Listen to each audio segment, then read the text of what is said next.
এটি শিশুৰ বাবে ভয়ংকৰ দুৰ্ঘটনাৰ পৰা ৰক্ষা পৰিল শ শ লোক। কিন্তু ক'ত কেনেকৈ জানক এটি শিশুই ৰক্ষা কৰিলে শ শ মানুহৰ জীৱন। শিয়ালদহৰ পৰা অসম অভিমুখে আহি থকা কাঞ্চনজংঘা এক্সপ্ৰেছ এটি শিশুৰ বাবে ৰক্ষা পৰিল এক ভয়ংকৰ বিপদৰ পৰা। সন্মুখত বিপদ দেখি 8 বছৰীয়া এটি শিশুৱে উপস্থিত বুদ্ধিৰে সাহসিকতাৰে কৰিলে এই কাম। ৰক্ষা পৰিল শ শ যাত্ৰীৰ জীৱন। ৰাতিটোৰ ভিতৰতে হিৰ' হ'ল মালদাৰ এজন শিশু। ঘটনাটোৰ পিছত অঞ্চলটোত তীব্ৰ উত্তেজনা বিৰাজ কৰিছে। আচলতে ঘটনাটো হৈছিলেনো কি?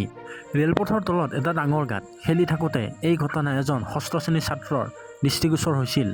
তেওঁ ৰেল লাইনত ডাঙৰ গাঁত দেখি তেওঁ বিপদ হ'ব বুলি অনুমান কৰিছিল। এই কথা ভাবি থাকোঁ শিশুটিয়ে ৰেল লাইনৰ সিটো ফালৰ পৰা ৰেল এখন আহি থকা দেখা পাইছিল। তাৰপিছত শিশুটিয়ে লগে লগে ৰঙা গেঞ্জিটো খুলি ৰেলখনৰ দিশে আগবাঢ়ি গৈছিল।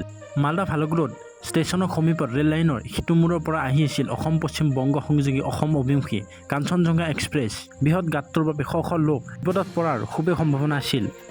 হাতত এনেদৰে ৰঙা গেঞ্জি জোকাৰি ৰেলখনৰ দিশে আগবাঢ়ি শিশুটোক দেখি চালকে ৰেলখন ৰখাই সুধিছিল ঘটনাটো কি হৈছে জানিব বিচৰাত গাঁতটো দেখুৱাই দিছিল। লগে লগে তেওঁলোকে ৰেলৱে কৰ্তৃপক্ষক অৱগত কৰিলে। তাৰপিছত শিলচৰ অভিমুখী কাঞ্চনজংঘা এক্সপ্ৰেছ কিছু সময় ৰখাই থয় ৰেল লাইনত প্ৰয়োজনীয় মেৰামতি কৰা হয়। তাৰপিছতে শ শ যাত্ৰীক লৈ অসম অভিমুখে ৰাওনা হ'ল কাঞ্চনজংঘা এক্সপ্ৰেছ।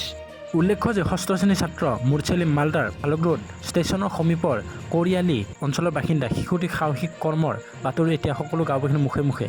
উপযুক্ত সময়ত নিজৰ উপস্থিত বুদ্ধি পৰিচয় দি নিশাৰ ভিতৰতে হিৰ' হ'ল শিশুটি। নিশাৰ পৰা ওচৰ চুবুৰীয়াই শিশুটিক চাবলৈ আহি ভিৰ কৰে তেওঁৰ বাসগৃহতো।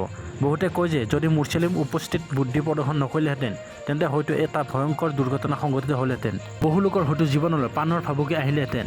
ৰেলৱেৰ চালক আৰু কৰ্মচাৰীসকলে তেওঁৰ সাহসিকতাৰ বাবে ধন্যবাদ জ্ঞাপন কৰে।